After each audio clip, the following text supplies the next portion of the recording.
네, 사우스베이 장로교회 여러분들 평안하셨습니까? 오늘은 2월 23일 화요일입니다.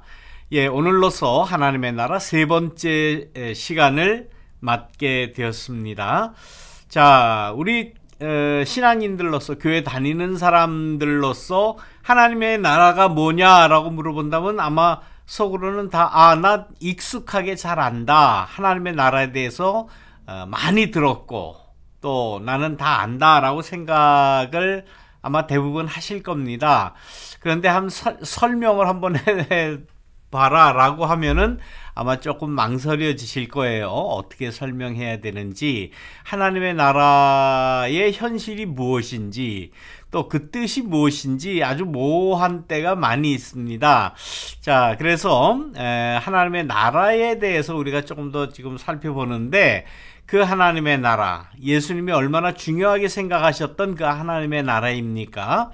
그런데 이 하나님의 나라를 우리가 정확하게 올바르게 알고 또 그 하나님의 나라를 위해서 살아가려면은 하나님의 나라가 성경에 어떻게 전해졌는가를 알아야 되고, 성경이 말하는 그 하나님의 나라의 실체가 뭔가, 혹은 하나님의 나라가 이스라엘 역사 가운데서 어떤 모습으로 우리에게 다가왔는가라는 사실을 우리가 깨달아야 됩니다. 그것을 위해서는 하나님의 나라를 이스라엘 신앙인들 가운데서는 어떻게 생각하기 시작을 했는가를 먼저 알아봐야 되겠죠.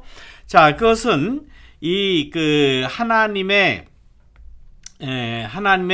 나라라고 하는 이것은 무언가 하면 하나님의 주권, 하나님이 주인 되는, 혹은 하나님의 능력, 힘, 하나님의 의지가 이렇게 집합이 되어서 나타나는 것을 이야기를 할 수 있겠죠.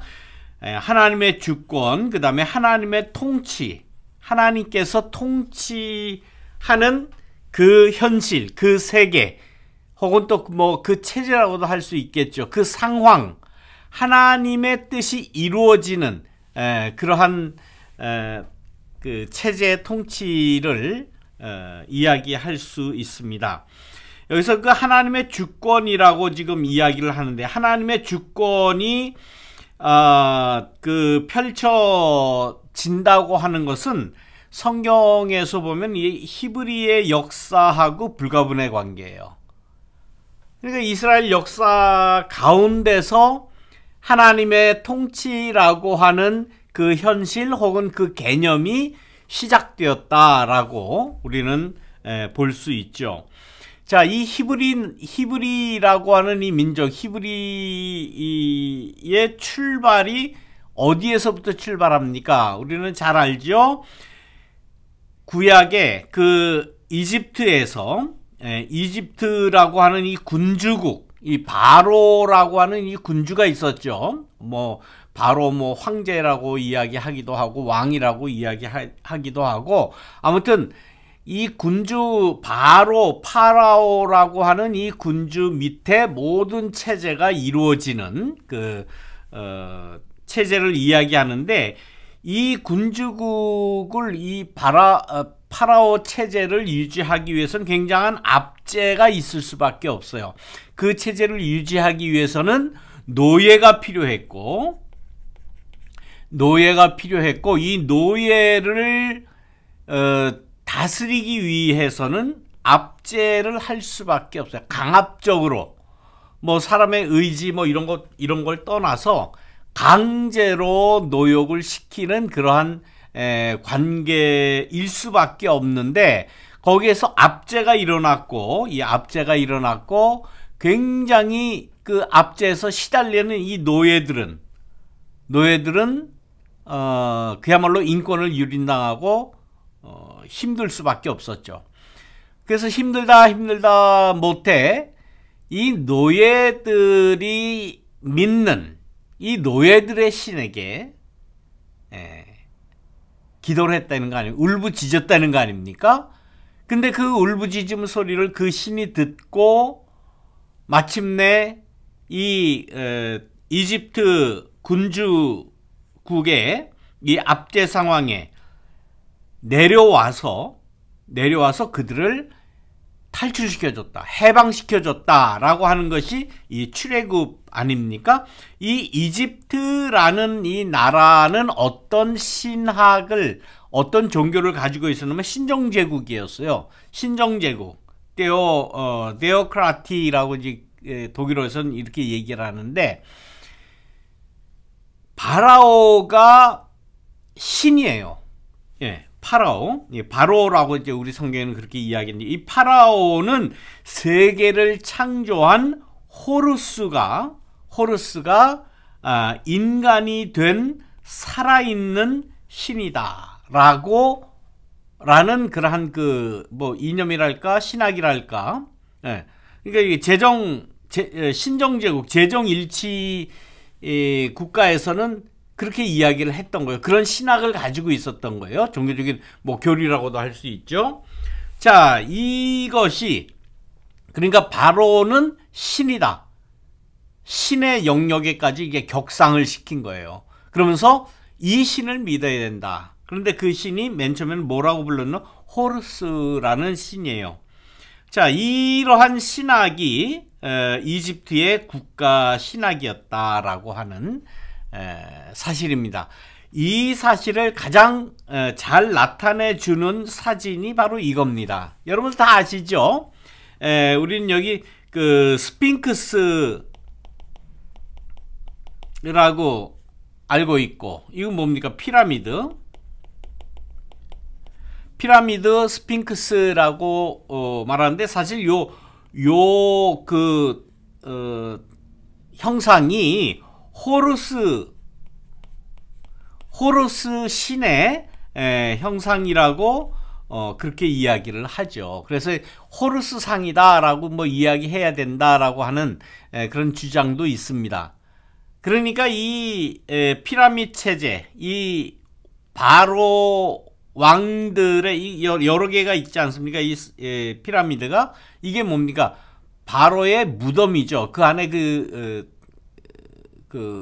무덤을 이렇게 만들고 그 무덤을 지켜주는 스핑크스, 호루스 신의 이 형상이 있다라고 이제 이야기를 하면서, 그 당시 이집트 그 군주국의 상징으로 아직까지 이게 남아있는 거지. 이게 어느 때 대강 이렇게 다 건축이 되었습니까? BC, 그러니까 주전 약 1500년대쯤.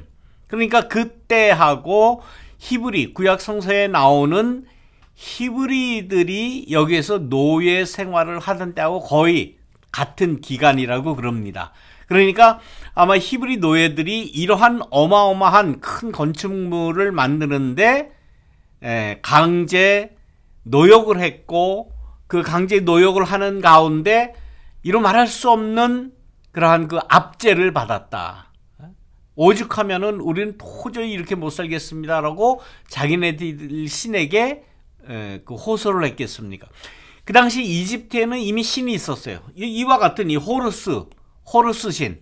그러니까 이 이집트의 그 사상에는 이 호루스가 신이었죠. 그러니까 이 호루스 신은 아무나 믿질 못해요. 노예들은 어디 감히 믿을 수 있는, 범접할 수 있는 그런 신이 아니었어요. 그런데 이 에집트의 노예로 있던 히브리들이 믿던 신이 누군가 하면은 바로 야훼였어요.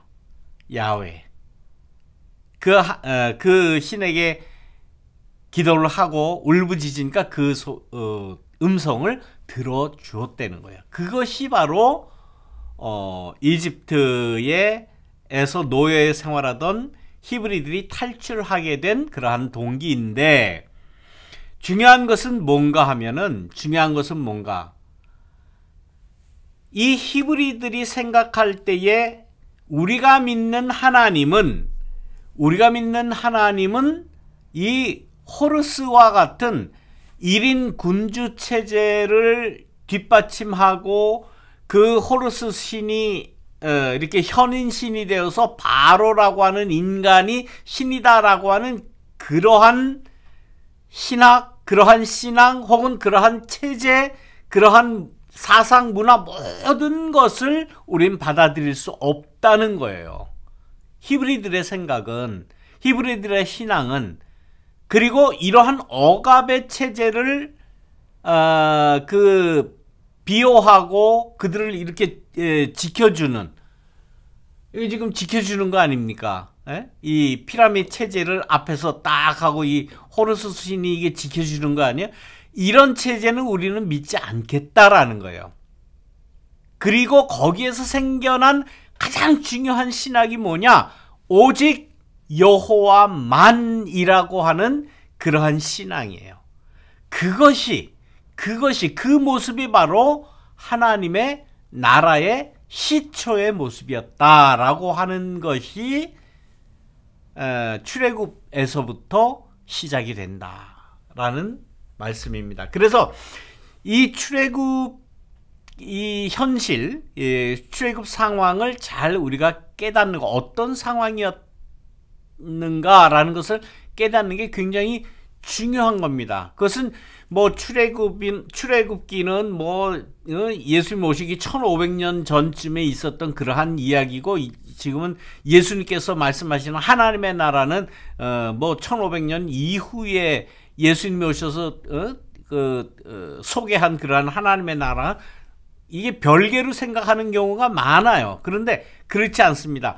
예수님께서 말씀하신 그 하나님의 나라의 현실 혹은 처지, 사상, 체계, 모든 상황, 하나님의 나라의 상황, 체제, 뭐 이런 것은 바로 이 에집트에서 고생하며 울부짖었던, 그래서 자기네들을 해방시켜준 그 하나님만이라고 하는 그러한 사상에서부터 이 하나님의 나라라고 하는 그러한 그 개념 혹은 현실이 그때부터 있었다라는 사실입니다. 그래서 우리는 출애굽 상황의 이 노예들의 상황을 우리가 잘 이해를 해야 돼요.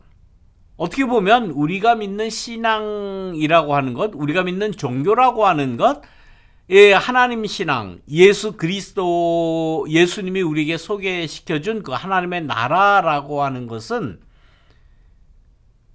인간의 억압적인 상황을 견딜 수가 없어서 우리가 믿는 신에게 호소하는 그러한 상황이에요. 그리고 거기에서 그 체제에서 탈출하고 나오고, 지난주일 설교의 말씀도 그렇게 말씀하셨지 않습니까? 엑소도스, 다시 한번 말씀드리면 엑스, 나온다라는 게, 호도스는 길이라는 뜻이라고 그랬죠. 자, 그것은 그 당시 세계로서는 이 이집트가 지배하는 거는 뭐 이건 당연한 거예요. 이집트의 지배를 받아야 되고, 이집트가 시키는 대로 해야 되고, 이집트의 신학과 철학과 그 사상, 신념 그대로 받아들이는 것이 가장 올바른 길이었어요. 가장 정상적인 길이었어요. 근데 거기에서 억압을 당하는 상황이 있었다면, 억압을 당하고 울부짖는 사람이 있었다면, 그 울부짖는 노예들의 신인 야훼는 그런 상황을 인정하지 않고 거기에서 뛰쳐나가도록 해방시켜주도록 하는 그러한 하나님이다. 그 하나님의 해방의 의지, 해방의 뜻, 해방의 현실, 해방의 상황, 그 상황이 하나님의 나라, 다시 말하면 하나님의 뜻이 이루어진, 하나님의 이제는 바로의 통치가 아닌, 이 호루스 신의 통치가 아닌 하나님의 통치가 이루어지는 세상. 그 세상은 쉬운 게 아닙니다. 편안한 게 아니에요. 고깃가마 옆에서 고기 냄새 실컷 맡으면서 물도 많이 마시면서 아무 걱정 없는 그런 현실이 아니에요. 광야 생활이에요. 하나님의 나라의 현실의 모습은 우리가 생각할 때, 우리가 뭐 예수 믿으면 뭐 좀 편해지고 싶고, 뭐 잘 살고 싶고, 행복해지고 싶고 다 그렇잖아요. 우리 막연하게 그렇게 생각하니, 하는 것이지 하나님 나라의 현실이라는 건 그렇지 않다는 거예요. 어려워요. 굉장히 힘듭니다. 그게 하나님의 나라예요. 그러니까 그걸 우리가 염두에 두고 하나님의 나라를 추구하든지 알든지 하나님의 나라가 이루어지기를 원합니다. 주기도문에도 다 하늘의 뜻이 이루어진 것이 땅에서도 이루어지다. 하나님의 나라가 땅에서도 이루어지게 해달라는 거 아니에요. 그런데 그 하나님의 나라가 이루어지는 그 현실이라는 것이 우리가 막연하게 생각하는 행복, 편안함, 평안함 이런 상황은 아니라는 걸 우리가 알아야 되는 거예요. 그래서 신앙생활하는 게 쉬운 게 아닙니다. 예, 여러분들에게 제가 자꾸 신앙생활은 평안한 게 아니다, 아름답고 좋고 행복하고 이런 게 아니다라고 자꾸 말씀을, 힘든 거다, 노예 이 억압 상황에서 저항을 하고 뛰쳐나가고 광야로 나가고 얼마나 힘들어요. 그런데 그것이 하나님의 나라의 현실이라고 하는 사실을 우리는 부인할 수가 없어요. 부인할 수가 없습니다. 예. 어쩔 수가 없어요. 우리가 그 노예들이 믿던 그 야훼 하나님을 믿는 한 이거는 우리의 삶에서 없어질 수 없는 거예요. 예수님이 십자가를 지고 고난을 당하고 십자가를 당하고 죽는 그러한 그 처지에 십자가를 진 이상 우리의 삶도 역시 마찬가지예요. 그거를 내가 못했기 때문에 그 십자가를 당한 예수님을 믿음으로써 그 십자가의 상황을 내가 이해하고 내가 그러한 상황이 또 벌어진다면 내가 그 고난의 상황에서 투쟁하겠다고 하는 그러한 의지를 가짐으로써 우리의 삶에 하나님의 나라가 이루어지는 거고, 내가 그걸 하지 못했기 때문에 우리는 기도할 때 나의 구원을 위해서 예수님이 대신 십자가를 지셨습니다 라고 고백을 하게 되는 거예요.